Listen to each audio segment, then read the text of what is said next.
നിങ്ങളുടെ ഇഷ്ട പരമ്പരകൾ എക്സ്ക്ലൂസീവായി സൺ നെക്സ്റ്റ് ആപ്പിലൂടെ തികച്ചും ഫ്രീ ആയി. ഇപ്പോഴേ ആപ്പ് ഡൗൺലോഡ് ചെയ്യൂ. ഞാനാണ് അച്ഛനോട് പറഞ്ഞത് ഈ വീട് ചോദിക്കാൻ. ഇപ്പൊ അതേ ഞാൻ തന്നെയാണ് പറയുന്നത്, നമുക്ക് ഈ വീട് ചോദിക്കണ്ട. എടി അതിന്റെ കാരണം കൂടെ പറ. കാരണം എന്താന്ന് അച്ഛൻ അറിയില്ലേ? 1-2 രൂപയല്ല, 5 കോടി രൂപയാ എന്നെ ഒറ്റ ഒരു വ്യക്തിയെ കരുതി ആന്റി കൊടുത്തത്. ആ കാശുണ്ടായിരുന്നെങ്കിൽ ഇതുപോലുള്ള 3 വീട് വാങ്ങായിരുന്നു. അതുകൊണ്ടേ ഈ വിഷയം ഇവിടെ വിട്ടേക്കണം. ദേ, ഞാൻ പറയാനുള്ളത് പറഞ്ഞു. പിന്നെ നീ എന്താ മനസ്സിൽ കണ്ടിരിക്കുന്നൊന്ന് പറ. പിന്നെ എന്റെ കാര്യത്തിൽ എന്തായാലും ഒരു തീരുമാനം ഉണ്ടാവും. അത് എന്താണെന്ന് ഇപ്പൊ പറയാൻ പറ്റില്ല. എടി, അപ്പൊ നീ ഞങ്ങളെ വഴിയാധാരമാക്കുമെന്നാണോ പറയുന്നത്? അച്ഛൻ എന്താ ഈ പറയുന്നത്? ഈ വീട് കിട്ടുമെന്ന് പ്രതീക്ഷിച്ചാണോ നമ്മൾ ഇങ്ങോട്ട് വന്നത്? അല്ലല്ലോ. ഈ വീടല്ല, സൂര്യ നീ കല്യാണം കഴിച്ചിരുന്നെങ്കിൽ ജയയുടെ സർവ്വ സ്വത്തിന്റെ അവകാശി നീയും കൂടെ ആവോന്ന് സ്വപ്നം കണ്ടിട്ടല്ലേ ഞങ്ങൾ ഇങ്ങോട്ട് വന്നത്. പക്ഷെ എല്ലാം കൈവിട്ട് പോയില്ലേ. ഈ വീടും കൂടെ കിട്ടിയില്ലെങ്കിൽ നമ്മൾ എന്ത് ചെയ്യും? വാടക വീടെടുത്ത് മാറണം. അതിനൊരു അന്തസ്സുണ്ടാവും. ദേ, ഇപ്പൊ തന്നെ അച്ഛന്റെ എത്ര ലക്ഷം രൂപ ആന്റി കടം തീർത്തിട്ടുള്ളതെന്ന് അറിയാലോ. അതൊന്നും രണ്ടാളും മറക്കരുത്. ദേ, അതുകൊണ്ട് ഇന്നത്തോടെ ഈ സംസാരം ഇവിടെ നിർത്തിക്കോണം.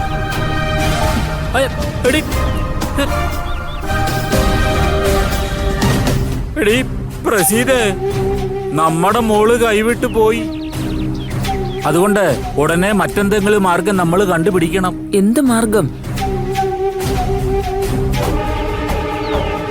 അതിനെന്തെങ്കിലും ഒരു വഴി നമുക്ക് ദൈവം കാണിച്ചു തരും.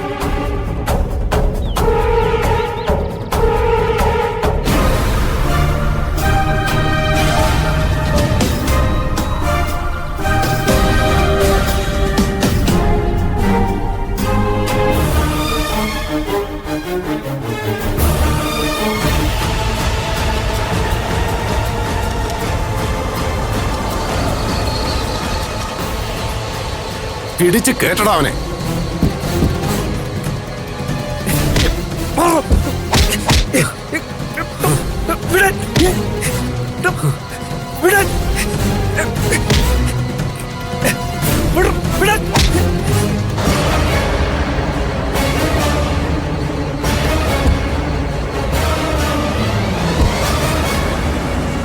നിങ്ങൾ എങ്ങോട്ടാണ് കൊണ്ടുവന്നേ? എന്നെ വിടാൻ. എന്താടാ, വീണ്ടും നീ എന്നെ പറ്റിക്കാന്ന് വിചാരിച്ചോ? ദയവായിട്ട് ഞാൻ പറയുന്നത് നിങ്ങളൊന്ന് കേൾക്ക്. ആ പാഴ്സൽ എന്റെ കയ്യിൽ ഇല്ല. പിന്നത് എവിടെയാണെന്ന് പറ. നിന്റെ അമ്മായിയമ്മയുടെ കയ്യിൽ നിന്ന് അന്ന് തന്നെ നീ അത് വാങ്ങിയിട്ട് നീ എന്ത് ചെയ്തു? എന്റെ കയ്യിൽ പാഴ്സൽ ഉണ്ടെന്ന് പറയണ്ട. പറഞ്ഞാ വീണ്ടും ഇയാളെന്നെ ഇടനിലക്കാരനാക്കും. പറയടാ ഭരതേ, നിനക്കെന്നെ അറിയാലോ. ദയവായിട്ട് ഞാൻ പറയുന്നൊന്ന് കേൾക്ക്. ആന്റി അതെന്റെ കയ്യിൽ തന്നിട്ടില്ല. ആണോ? എന്നാ അതൊന്ന് അറിഞ്ഞിട്ട് തന്നെ കാര്യം. ഇന്നത്തോടെ നിന്റെ അവസാനമായിരിക്കും ഭരതേ. യോണേ,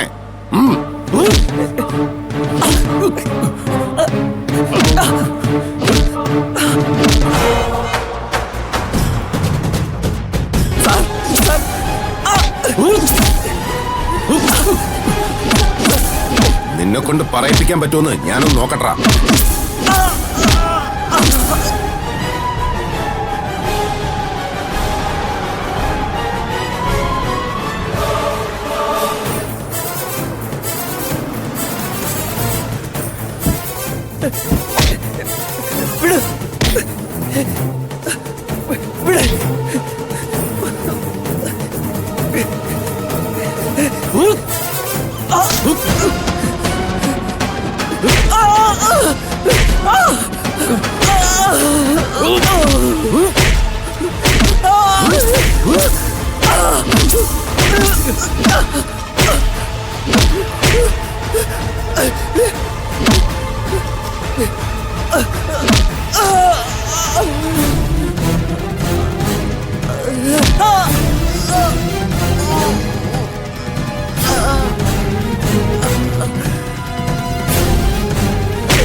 വാടാ കേറ്.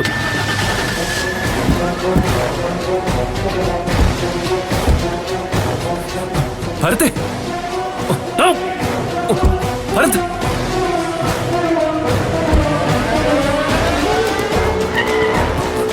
ഭരത്തെ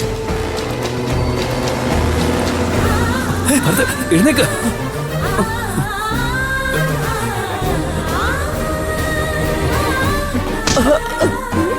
എഴുന്നേക്ക്.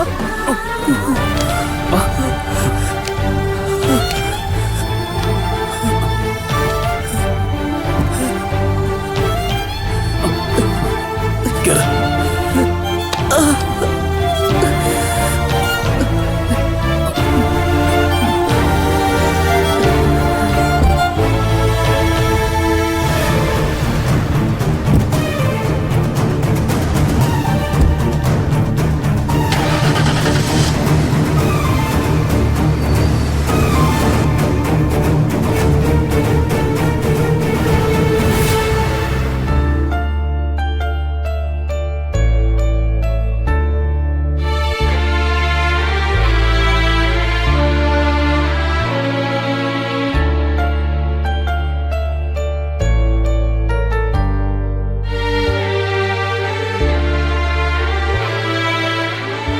ഭരത്തെ,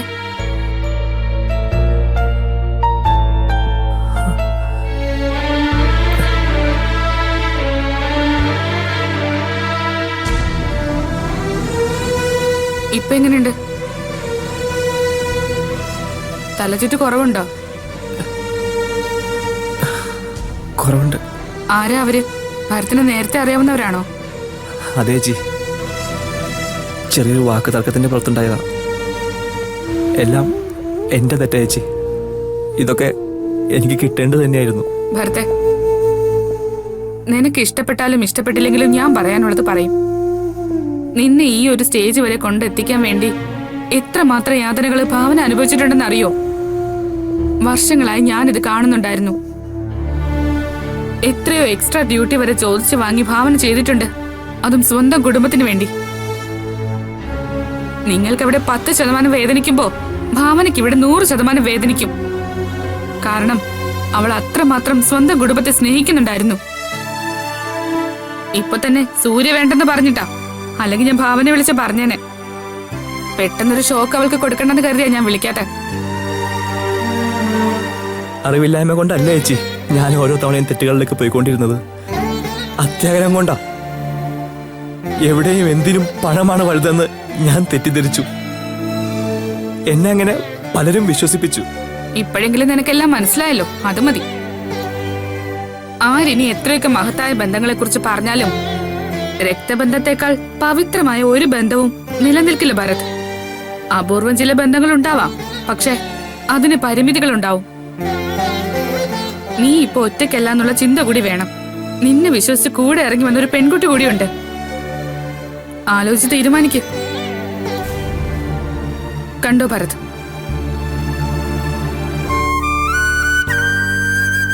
അതാണ് വ്യക്തിത്വം. നമ്മളൊക്കെ കണ്ടു പഠിക്കേണ്ട വ്യക്തിത്വം.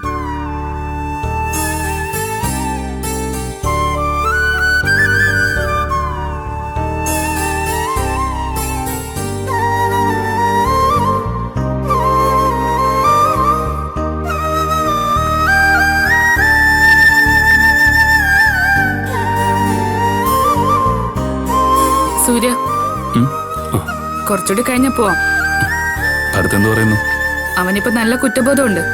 ഇതുപോലെ പലപ്പോഴും ഉണ്ടായിട്ടുള്ളത്. ഇപ്പൊ അങ്ങനെ അല്ലാന്ന് തോന്നുന്നു. ഭാവന ഏറ്റവും കൂടുതൽ പ്രതീക്ഷ വെച്ചിട്ടുള്ളത് ഭരത്തിലാണ്. അതിനുള്ള ശിക്ഷയാ ഭാവനയ്ക്ക് അവൻ കൊടുത്തോണ്ടിരിക്കുന്നത്. കഴിഞ്ഞതൊക്കെ പോട്ടെ സൂര്യ, ഒക്കെ ഭരത്തിന്റെ സമയദോഷത്തിന്റെ ആവും. എനിക്ക് അവനോട് വെറുപ്പോ വിരോധമോ ഒന്നുമില്ല, സഹതാപേ ഉള്ളൂ. അതെനിക്ക് മനസ്സിലാവും. ഒരുപക്ഷെ സൂര്യക്ക് മാത്രമേ ഇങ്ങനെയൊക്കെ ചിന്തിക്കാനാവൂ. ഇപ്പൊ അവൻ എന്തു പറയുന്നു? ഇനി എങ്ങോട്ടാണെന്ന് ചോദിച്ചില്ലേ? ഇല്ല, അവന് ഭാവനെ കാണണമെന്നുണ്ട്. ആണോ? മഹാഭാഗ്യം. ഇപ്പോഴെങ്കിലും അവനത് തോന്നിയല്ലോ. എന്തായാലും ഭാവനയുടെ അടുത്തേക്ക് തന്നെ ഇവനെ ഞാൻ കൊണ്ടുപോവാം. ഒരു ശ്രമം കൂടി നടത്തിയില്ലെന്ന് വേണ്ട.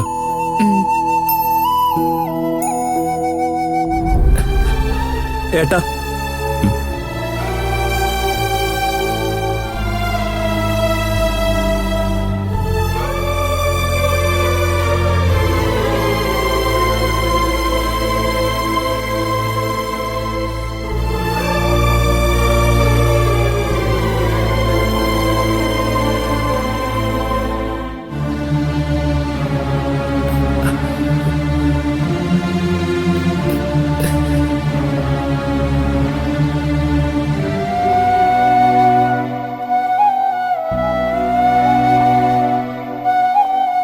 ഏട്ടാ,